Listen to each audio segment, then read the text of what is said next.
সোনাগাজী ও দাগনভূঞাবাসী।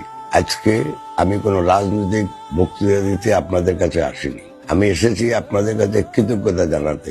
গত কয়েক সপ্তাহ আপনাদের সাথে আমি ছিলাম এবং আপনারা যে আমাকে ভালোবাসা দিয়েছেন সেজন্য আপনাদের কাছে আমি কৃতজ্ঞতা প্রকাশ করি। আপনারা জানেন এই মাটিতেই আমার অস্তিত্ব। আমার বাবা হাজী শফিউল্লাহ সাহেব, যিনি আপনাদের সাথে ছিলেন, আপনাদের সেবক হিসেবে দীর্ঘদিন উনি কাজ করেছেন। সেই রক্ত শরীরে নিয়ে আজ আপনাদেরকে আমি কথা দিচ্ছি, ইনশাল্লাহ আপনাদের ছেড়ে আমি কোথাও যাব না। আমার খুব কষ্ট হয় যখন আমি দেখি আমাদের এই অঞ্চল আজ অবহেলিত। এখানে চাঁদাবাজি, কিশোর গ্যাংদের দৌরাত্ম্য এবং দুর্নীতি মনে হচ্ছে সবাইকে ছেয়ে ফেলেছে।